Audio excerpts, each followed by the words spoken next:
of course, he's actually towing the same line that you've towed. But he mentioned something about the fact that this is a calculated risk now for prospective investors who have, have expressed interest. And as you rightly said, of the 25, AMCON is not aware of any of that, doesn't know them apart from the fact that they are prospective investors who have actually signified interest to acquire Mainstreet Bank Limited. But that's not what the shareholders feel, or the purported shareholders in this case, because we know that AMCON is the sole shareholder of Mainstreet Banks.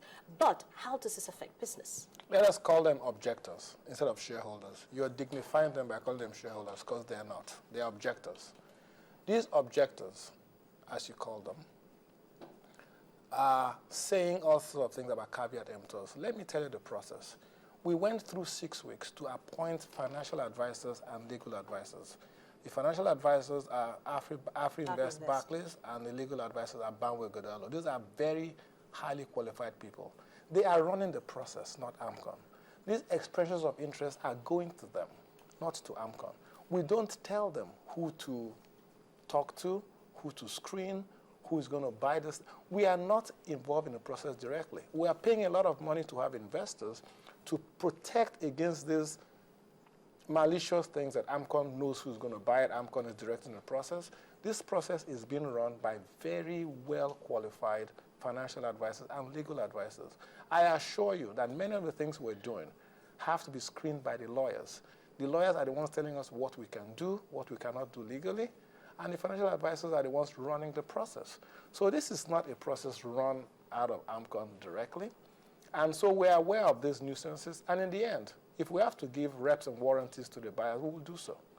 But it will not slow down the process. It will not stop the process. This is a process that's good for Nigeria, good for the economy, good for AMCON. AMCON should not be running banks for any length of time. We announced in August 2011 that we're going to dispose of these banks as soon as it's practicable. In fact, it is my regret that this has taken so long. I wish we'd done it earlier. And so this is what we said we would do. And this is a government institution that does what it says it will do, and will do it in the best possible way. Okay. Let me just finish. This matter is, we are briefing regularly the CBN, the Ministry of Finance, and the Presidency. So everything we're doing is very transparent, and we want to assure Nigerians that banks are a public good, and we'll make sure that we act responsibly in divesting ourselves from these banks. Let me just quickly ask Mr. Itomi's, where we seem to have lost Mr. Itomi there. But you talked about the fact that everybody was carried along in the process of, divesting of these banks, the CBN, the Ministry of Finance, all relevant authorities, all relevant parties. Was there enough publicity for this divestment when eventually AMCON actually, put together papers and decided, okay, yeah, we can go ahead now with the sale of Mainstreet Bank Limited? Was there enough advertisement, so to speak? It was advertised in all the major newspapers. But they say it wasn't. But you see, the people are focusing on the 9 days response to Yes. EOI. That's not the process. Everybody that responded to the EOI, 25 of them, of the 25, 23 are moving forward. The 2 that are not moving forward, 1 expressed an interest in a subsidiary of Mainstreet Bank. Sure, okay. Okay. Oh, we seem to have him back now. So everybody is moving forward. Now, the next stage is we'll give you information, you give us information, and then you can start looking at the bank. You cannot have everybody go to a bank and look at their books. It's disruptive, it is intrusive. So we have to have criteria for knowing who can go. Moreover, after we're done with this, CBN has to approve the buyer as a regulator. Yes, but you also remember that we have a new CBN governor designate who is coming in. Yes, exactly. So by the time it gets to CBN, we need to have done some work. We can't just send people to the CBN. We have to send people that we know what CBN is looking for in a bank owner. So we have to do some screening, some shortlisting. They have to have some information. We have not asked anybody for a price yet. There has been no due diligence done yet because we can't have everybody do due diligence.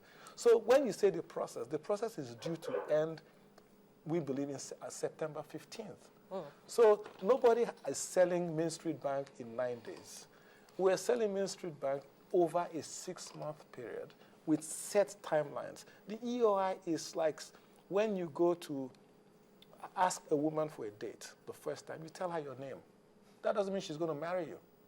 There's processes and steps to go. And everybody's focusing on the 9 days. What we're asking is, tell us who you are and why you want to buy this bank. That's all we've asked them for. It takes 24 hours to do that. Well, Mr. Chike Obi, just hold on to your thoughts. Let me quickly get back to Mr. Itomi, who has joined us again. But thank you so much for staying there, Mr. Itomi. Now, going forward, at least let me just get the legal angle to this and then come back to Mr. Chike Obi, of course, and wrap up this conversation.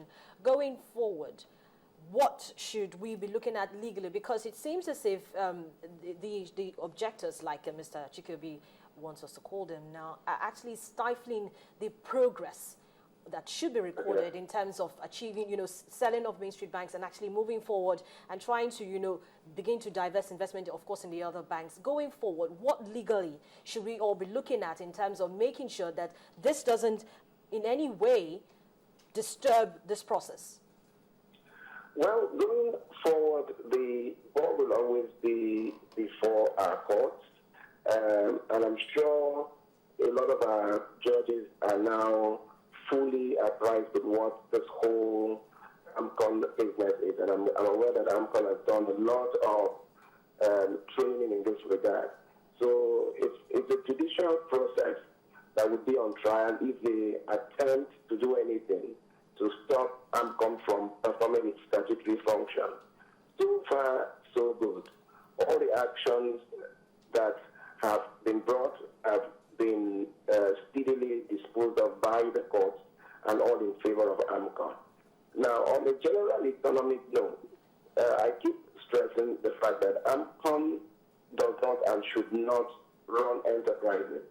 They are an interventionist agency that were designed to take us out of the morass that was the financial crisis we found ourselves in. And they had a tenured stay. So there is really no point in them saddling them with the responsibility of running businesses. So they're doing the right thing, and really nobody should stand in their path. And again, there are processes that have to go that you cannot even abridge in certain regards. There are other regulatory agencies. They're not just the only ones that are involved in this process. Just like we saw with the electricity reform, there are so many different regulatory bodies you have to deal with. So it's extremely difficult for you to influence the process to produce negative results. The only thing that can happen is international best practices will attend it, because the outcome of this process will determine whether or not all these talk about rebasing, all this talk about whether we are draft foreign direct investment mean anything at all.